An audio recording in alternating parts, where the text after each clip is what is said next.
Hello everyone, আমি অনন্যা নিয়ে চলে এসেছি নতুন একটা দিনে নতুন একটা ব্লগ। আর আমরা পাহাড়ের পথে গ্যাংটক থেকে রওনা করেছি লাচুংয়ের উদ্দেশ্যে। তো এখানে আমরা লাচুংয়ের পথে ব্রেকফাস্ট করতে দাঁড়িয়ে পড়েছি সবাই। কি দারুণ লাগছে চারিদিকটা। সকালবেলা ভোরবেলা উঠেছি, তাও একটু লেট হয়ে গেছে। 5টা 15-20 বেজে গেছিলো। আমাদের বেরোনোর কথা ছিল 5:30টার মধ্যে। সেখানে আমি উঠেছি হচ্ছে 5টা 15-20-তে। উঠে সবাই রেডি ফেডি হয়ে বেরোতে বেরোতে তাও 5:45-6টা বেজে গেছে।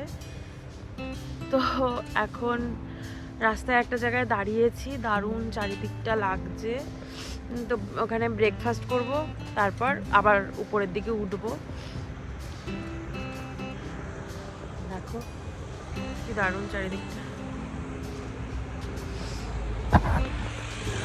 এত ঠান্ডা লাগছে আর শরীরটাও আজকে একটু খারাপ খারাপ লাগছে, কারণ বেশি ঘুমোতে পারিনি, অনেক রাত করে শুয়েছিলাম। তো এখন একটু শরীরটা খারাপ খারাপও লাগছে।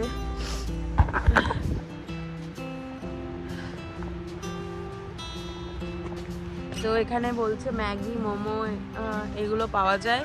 তো এই দিয়ে এখন ব্রেকফাস্ট করবো। আর পাহাড়ে তো এগুলো দারুণ, তাই না? তোমরা সবাই জানো এগুলোই খাওয়া ভালো আমার মনে হয়, মোমো, ম্যাগি। আর দেখো এই যে সর্ষে গাছগুলো কি সুন্দর হয়ে আছে।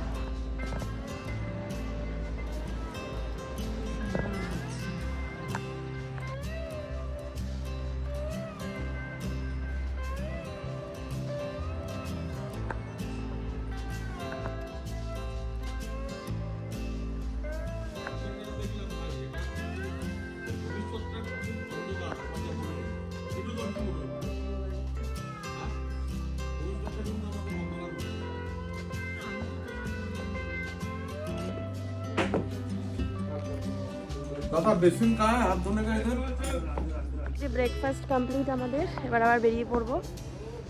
ম্যাগি খেলাম, দেখলেই তোমরা। তো এখন আবার গাড়িতে উঠছি সবাই।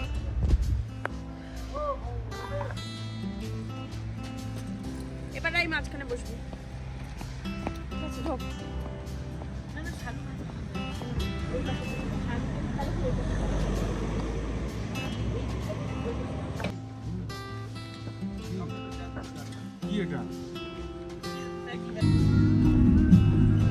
এখানে রাস্তাটা খুবই খারাপ,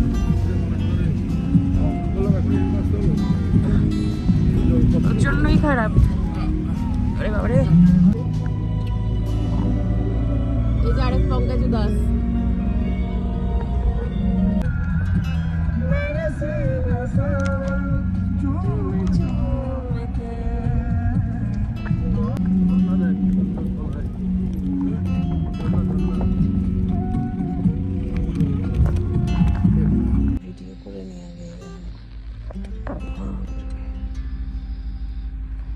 একটার মুখ এই, একটার মুখ এই। চশমা সানগ্লাস পরে ঘুমোচ্ছে। So good morning Sikkim. আমরা এখন লাচুংয়ের উদ্দেশ্যে যাচ্ছি। ঘড়িতে এখন প্রায় নিয়ার অ্যাবাউট 10টা বাজে। সবাই আমরা গাড়িতে বসে আছি। এই যে গাড়ি এখানে পারমিট করাতে জাস্ট দাঁড়িয়েছে।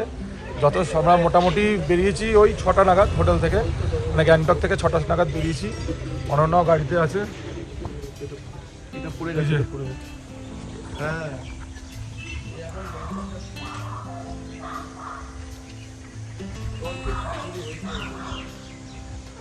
তো আমরা এখন পারমিটটা ড্রাইভার দাদা করাচ্ছে, হয়ে গেলেই আমরা এখন বেরিয়ে যাব। মোটামুটি এখানে এখনও ঠান্ডা আছে, ওপরে আরও বেশি ঠান্ডা। আমরা একটা অক্সিজেনের সিলিন্ডার এখান থেকে নিয়ে নিলাম, বললো যে লাগবেই, গাড়িতে চেক করবে, কারণ অনেক হাই অ্যাটিটিউড। দেখতে পাচ্ছ আমরা বেরিয়ে গেছি, সাথে থাকো।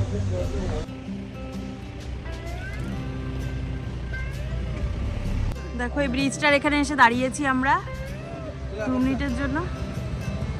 কি দারুণ। লাচুংয়ের পথে তো আমরা বেরিয়ে পড়েছিলাম। প্রকৃতির এত সুন্দর দৃশ্য দেখতে দেখতে আমাদের গাড়ি এগিয়ে চলছিল, কিন্তু জানতাম না যে গ্যাংটক থেকে লাচুংয়ের দূরত্ব এতটা। প্রায় 6-7 ঘন্টার জার্নি করেছিলাম আমরা ইয়ামথাং ভ্যালিতে পৌঁছাতে। তো সবাই খুব টায়ার্ড হয়ে গেছিলাম, কিন্তু যত এগোচ্ছিলাম প্রকৃতি তত সুন্দর রূপ ধারণ করছিল, এত সুন্দর ছিল। আর দেখো এত ভয়ানকও ছিল, এত খাড়াই রাস্তাগুলো ছিল যে মাঝে মাঝে ভয় পেয়ে যাচ্ছিলাম আমরা সবাই।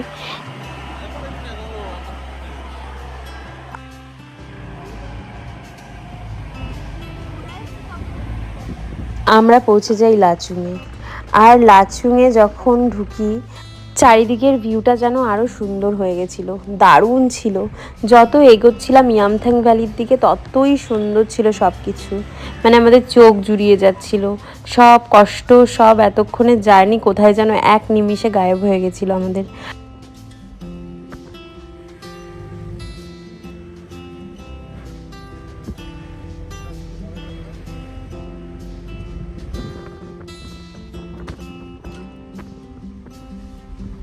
আর আমাদের ড্রাইভার দাদা বলছিল যে মার্চ মাসে আসলে আরও সুন্দর লাগে ইয়ামথাং ভ্যালি দেখতে, কারণ তখন বরফের সাথে সাথে চারিদিকে অনেক রকমের ফুল ফুটে থাকে। দেখো এখনই আমরা দেখে অবাক হয়ে গেছিলাম, এতটাই সুন্দর ছিল। সামনে থেকে যতটা সুন্দর লাগছিল ক্যামেরায় ততটা কোনোদিনই বোঝা যায় না, কিন্তু দারুণ দারুণ দারুণ ছিল। আমরা ইয়ামথাং ভ্যালিতে পৌঁছাতে পৌঁছাতে প্রায় বিকেল হয়ে গেছিলো। তো যাই হোক, আমাদের তো খুব ভালো লেগেছে। তোমাদের কেমন লাগলো বা যারা গেছো তাদের কেমন লেগেছে ইয়ামথাং ভ্যালি আমাকে কমেন্টে জানাতে একদম ভুলবে না। আর যারা যারা এখনও যাওনি অবশ্যই যেতে পারো, কিন্তু অনেকটা জার্নির ব্যাপার, সেটা মাথায় রেখেই তোমরা যাবে, কারণ অনেকক্ষণ লাগে টাইম গ্যাংটক থেকে নর্থ সিকিম। আর রাস্তাটাও অনেকটা দুর্গম, কিন্তু ততটাই সুন্দর। তোমার সব ক্লান্তি যেন কোথায় এক নিমিষে উধাও হয়ে যাবে যখন তুমি এইসব জায়গায় এসে পৌঁছাবে। তো যারা গেছো তারা তো অবশ্যই করে জানো, আর যারা যাওনি তারা অবশ্যই যেতে পারো। আমরা গ্যাংটক থেকে প্রায় 6টার সময় বেরিয়েছিলাম, তাতেই আমাদের অনেকটা লেট হয়ে গেছিলো। আর লাচুং ঢুকতে ঢুকতেই আমাদের বিকেল হয়ে গেছিলো প্রায়। কিন্তু তোমরা যারা যাবে ভবিষ্যতে সবসময় মাথায় রাখবে যে নর্থ সিকিম জার্নি করতে হলে অনেক সকালে বেরোতে হয়, 5টার সময় গ্যাংটক থেকে যদি তোমরা বেরো। আর আমাদের ট্রিপটা আরেকটু প্রবলেমেটিক হয়েছিল, কারণ ওই টাইমটায় আমরা যখন গেছিলাম তখন আমাদের ট্রিপটা প্ল্যান ছিল যে আমরা লাচুংয়ে একদিন স্টে করব, মানে 3 দিন লাচুং আর লাচেংয়ে ঘুরবো। কিন্তু তখনই ওখানে একটা ব্রিজ ভেঙে যায়, তাই জন্য আমাদের যেখানে 3 দিনের প্ল্যান ছিল লাচুং আর লাচেং, সেটা আমাদের 2 দিনের মধ্যে কমপ্লিট করতে হয়। এর জন্য আমাদের জার্নিটা একটু হেক্টিক হয়ে যায়। যতই হেক্টিক হোক আর যাই হোক আর যতই জার্নি হোক, এত সুন্দর জায়গায় এসে আমরা সবাই খুব আনন্দ করেছিলাম, খুব মজা করে কাটিয়েছিলাম পুরো ট্রিপটা। তোমরা দেখতে থাকো, তোমাদের ভালো লাগবে আশা করছি। এই ট্রিপটা আমাদের জন্য মেমোরেবল, কারণ হচ্ছে আমরা বন্ধুবান্ধবরা মিলে হেব্বি হেব্বি হেব্বি মজা করেছিলাম এই ট্রিপটাতে। তো আমাদের কাছে তো এটা স্মৃতি হয়ে থাকবে সারা জীবন। তোমরাও দেখতে থাকো, এই স্মৃতির পার্ট হও আমাদের সাথে। আশা করছি তোমাদের ভালো লাগবে। আর যারা এখনও পর্যন্ত আমার চ্যানেলটাকে সাবস্ক্রাইব করোনি, প্লিজ ডু সাবস্ক্রাইব।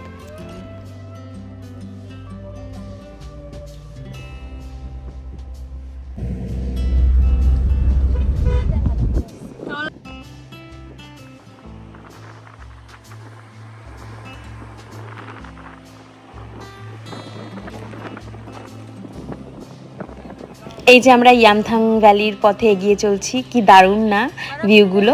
ক্যামেরায় এত ভালোভাবে বোঝা যায় না, ক্যামেরা কখনই জাস্টিস করতে পারে না এই ভিউয়ের সাথে।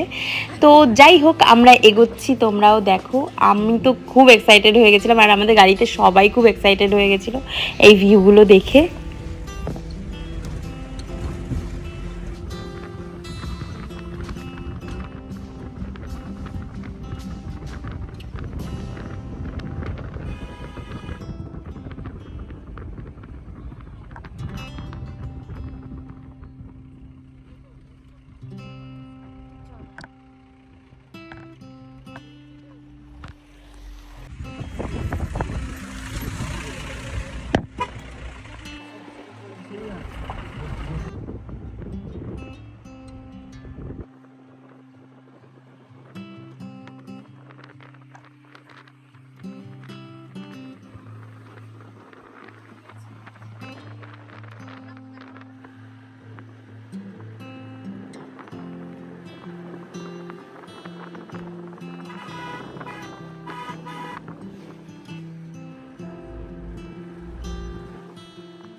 এই যে আমরা ইয়াংথাম ভ্যালিতে চলে এসেছি,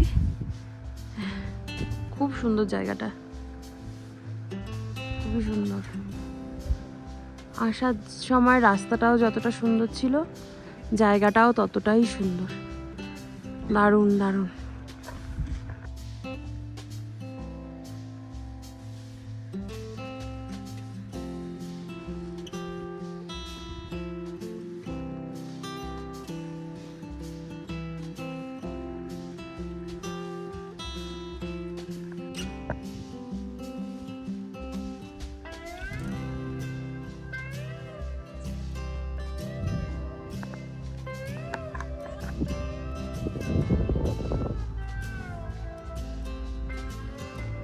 কেমন?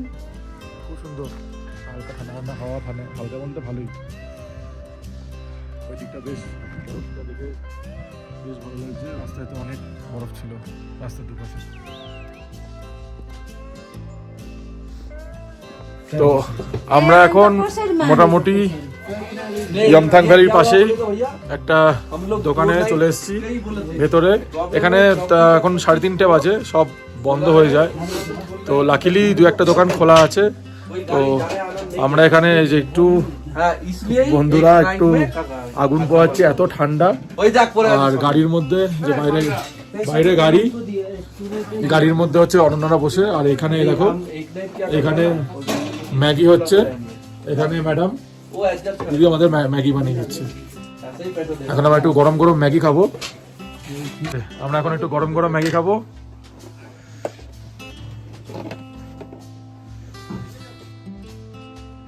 তারপরে আমরা লাচুংয়ে চলে এসেছিলাম, একটা হোমস্টে যেখানে আমাদের স্টে করার কথা ছিল, কিন্তু ওই বললাম 3 দিনের প্ল্যানটা 2 দিন হয়ে গেছিলো আমাদের। তো ওখানে আমরা স্টে না করে ওখানে শুধু লাঞ্চটা করেছিলাম, তাও প্রায় সেই 4:30 নাগাদ লাঞ্চ করে তারপরে বেরিয়ে পড়েছিলাম লাচেংয়ের উদ্দেশ্যে।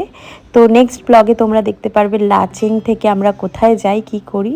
তো দেখতে থাকো, অবশ্যই তোমাদের ভালো লাগবে। তো এখানেই ব্লগটা শেষ করছি। টাটা, সবাই ভালো থাকবে, সুস্থ থাকবে। টাটা সবাইকে।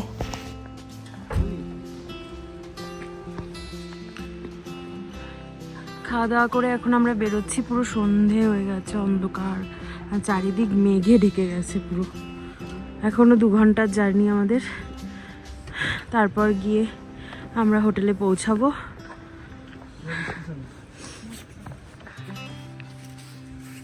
তো চলো হোটেলে গিয়েই তারপর কথা হচ্ছে বাদ বাকি।